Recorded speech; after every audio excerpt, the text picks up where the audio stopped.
αναφερθεί πάρα πολλές φορές σε ανθρώπους όπου η κρίση τους έχει κάνει να γεννήσουν νέες ιδέες και αυτές να τους αποδώσουν όχι μόνο οικονομικά αλλά και ψυχολογικά, γιατί σίγουρα τονώνει μέσα στην όλη γκριζάδα η οποία υπάρχει. Ένα παράδειγμα το εντοπίσαμε στο Κρανίδι. Δεν κάνει κάτι ξεχωριστό. Ακούγοντάς το λες ακόμα ένας ελαιοπαραγωγός. Και όμως το κάνει με τόσο ιδιαίτερο τρόπο που κεντρίζει την προσοχή. Μας έκανε λοιπόν να ταξιδέψουμε ως εκπομπή στον ελαιόνα του στο Κρανίδι. 90 στρέμματα έχει ο Τάσος Ανέστης, ο οποίος μπορεί χθες που λόγω του Πολυτεχνείου τα σχολεία ήταν κλειστά να είναι εκεί. Παρόλα αυτά, Δευτέρα με Παρασκευή βρίσκεται εντός των σχολείων, διδάσκει, είναι καθηγητής βιολογίας, Σαββατοκύριακα πιστά, παραδοσιακά, πηγαίνει στο Κρανίδι. Να τον δούμε.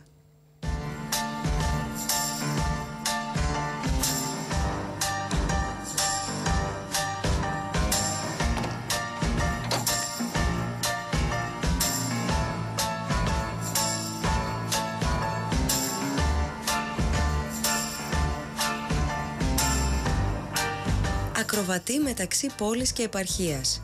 Ισορροπία ανάμεσα στην εκπαίδευση και την παραγωγή ελαιολάδου. Ο Τάσος Ανέστης Δευτέρα με Παρασκευή περνά τις ώρες του διδάσκοντας μέσα σε σχολικές τάξεις και κάθε Σαββατοκύριακο καλλιεργώντας τις ελιές στο κτήμα του. Αφήσαμε για λίγο τη φασαρία της πόλης και ήρθαμε εδώ στο Κρανίδι Αργολίδους για να γνωρίσουμε την ιστορία αυτού του ελαιόνα. Δεν είχε καμία απολύτως σχέση με τη γη. Παρ' όλα αυτά πήρε την απόφαση να καλλιεργήσει 90 στρέμματα με ελαιόδεντρα όταν περιήλθαν στην κατοχή του ως κληρονομιά από τους προγόνους του. Το ερώτημα? Απλό. Γιατί πήρε αυτή την απόφαση? Ο λόγος που εμείς φυτέψαμε δέντρα και βάλαμε την υποδομή για να γίνει λίγο πιο παραγωγικό και αυτό το κτήμα και το άλλο ήταν ακριβώς αυτός. Δηλαδή ότι θεωρήσαμε ότι δεν γίνεται πλέον να φορολογούμαστε χωρίς να έχει έσοδα. Ναι, αλλά δεν θα ήταν πιο εύκολο να τα πουλήσετε και να έρθουν πιο άμεσα έσοδα, ειδικά τα τελευταία χρόνια που εσείς ασχοληθήκατε, το 12 φυτέψατε τις επιπλέον ρίζες. Σωστά. Είχαμε μπει για τα καλά στην κρίση. Σωστά. Δεν ήταν πιο άμεσο και πιο εύκολο έσοδο να τα πουλήσετε? Σίγουρα. Δεν νομίζω ότι το να πουλάει κανείς γη είναι καλή ιδέα. Γιατί? Καταρχήν, αυτή η γη δεν είναι δική μας. Αυτή η γη σε πολύ μεγάλο βαθμό ανήκει στους προγόνους μας, ακόμη, παρόλο που δεν βρίσκονται στη ζωή. Εγώ αισθάνομαι μεγάλη ευγνωμοσύνη για την προηγούμενη γενιά, γιατί κάνοντας τις οικονομίες και προχωρώντας από τις δυσκολίες που είχαν, μας άφησαν κάτι, πάνω στο οποίο εμείς χτίζουμε.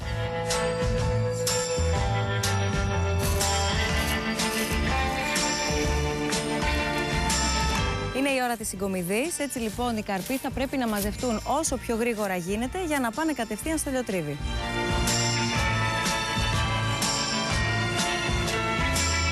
Διαβάζοντας το άρθρο της Βάσος Χρυσοστομίδου στην εφημερίδα Η Καθημερινή, εντυπωσιαστήκαμε από τον Τάσο Ανέστη που φέτος είναι έτοιμος να εξάγει για πρώτη φορά το βιολογικό λάδι που παράγει στη Δανία.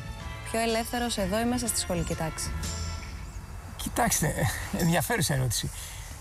Σίγουρα πιο ελεύθερος λόγω χώρου, αλλά και μέσα στην τάξη, έχοντας τη δυνατότητα να έχεις καλή επαφή με τα παιδιά, μπορεί το μυαλό σου να φύγει πολύ εύκολα. Σπούδασε ωκεανογράφος, αλλά τον κέρδισε η επιστήμη της βιολογίας, την οποία και διδάσκει σήμερα σε ιδιωτικό σχολείο. Η ενασχόληση του όμως με τη γη είναι εκείνη που τον ηρεμεί, τόσο τον ίδιο όσο και τη σύζυγό του Σοφία που στέκεται πάντα στο πλευρό του μαζί με τη νεογέννητη κόρη τους. Μαζί άλλωστε τρέχουν και τη νεοσύστατη επιχείρησή τους που παράγει και εξάγει λάδι με την επωνυμία ρίζωμα.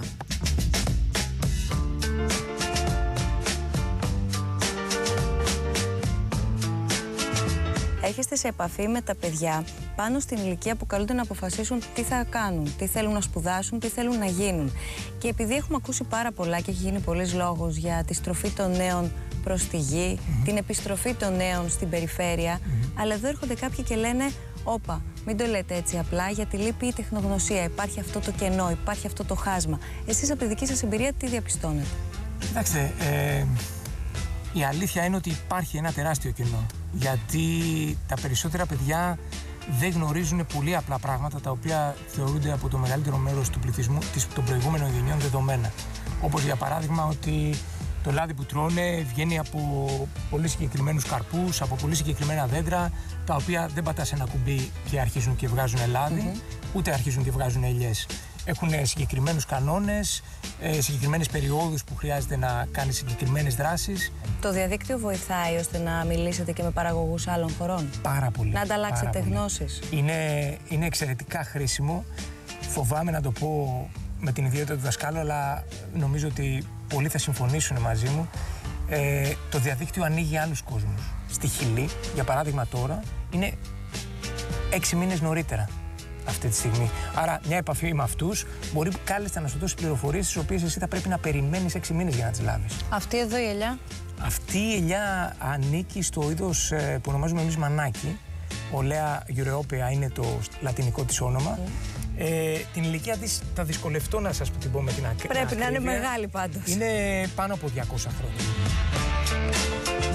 Και εκεί που μιλάμε κάτω από τη σκιά αυτής της μεγάλης ελιάς, ξαφνικά...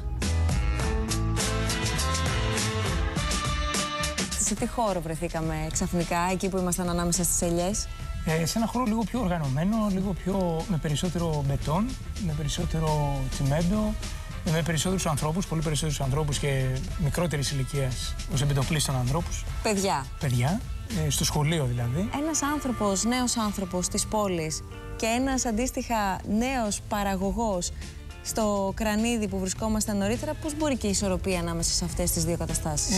Δεν σας κρύβω ότι είναι δύσκολο, αλλά υπάρχει πάρα πολύ μεγάλη συμπαράσταση και οικογενειακή και από τον φιλικό περίγυρο και προσωπικά το έχω πάρει απόφαση. Το έχω βάλει στόχο ότι θα μπορέσω με τις καλύτερες προϋποθέσεις και με όσο δυνατόν το καλύτερο ποσοστό των δυνάμεων που μπορώ να διαθέσω να ανταπεξέλθω και στους δύο τομείς. Σας ρωτούν οι μαθητές για το πώς πηγαίνει το κτήμα, αν μεγαλώνουν οι ελιές, αν είχατε καλή παραγωγή φέτος?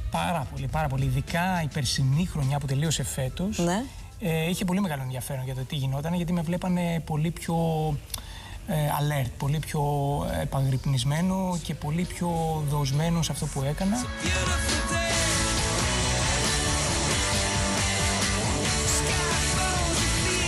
Παρακολουθώντας τον Τάσο Ανέστη μέσα στο εργαστήριο κατά τη διάρκεια του μαθήματος, βλέπει κανείς έναν άνθρωπο που αγαπά αυτό που κάνει, που αγαπά τους νέους ανθρώπους και με ζήλο θέλει να τους μεταδώσει τις γνώσεις του. Μιας και σας αρπάξαμε λοιπόν με το που τελειώσατε το μάθημα μέσα από την αίθουσα, τι λέτε, να πεταχτούμε στο κτήμα σας? Να σας ηρεμήσουμε λίγο, να αποφορτιστείτε? Φύγαμε, να κλέψουμε κι εμείς λίγο από αυτή την ηρεμία. Καταπληκτική ιδέα. Πάμε να βρούμε την αγαπημένη σας ελιά. Αμέσως. Φύγαμε.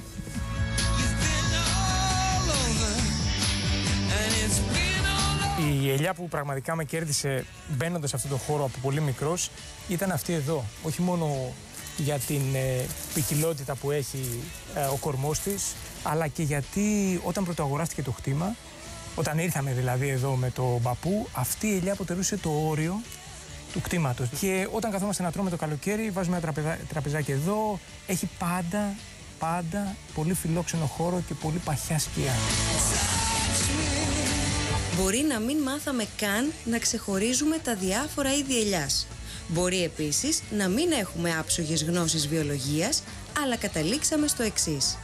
Τελικά, είτε είσαι άνθρωπος της πόλης, είτε είσαι άνθρωπος που ζει στην περιφέρεια, είτε καλλιεργείς, είτε διδάσκεις, σημασία έχει ένα πράγμα.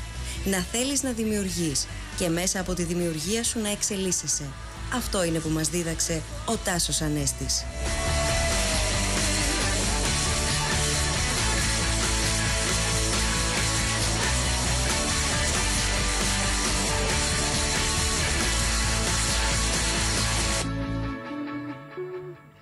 Ήταν μια προσωπικότητα και ένα ρεπορτάζ, μια εμπειρία που πραγματικά μας έδωσε κίνητρο για το να δημιουργούμε, να γεννάμε καινούργιες ιδέες και να τι σου ξημερώνει από εκεί που δεν το περιμένεις. Ο Τάσος Ανέστης, καλή επιτυχία και καλό ταξίδι να ευχηθούμε στο ελαιόλαδό του, το οποίο είναι έτοιμο να ταξιδέψει ως τη Δανία. Εμείς θα ταξιδέψουμε ως την Κρήτη, θα συναντήσουμε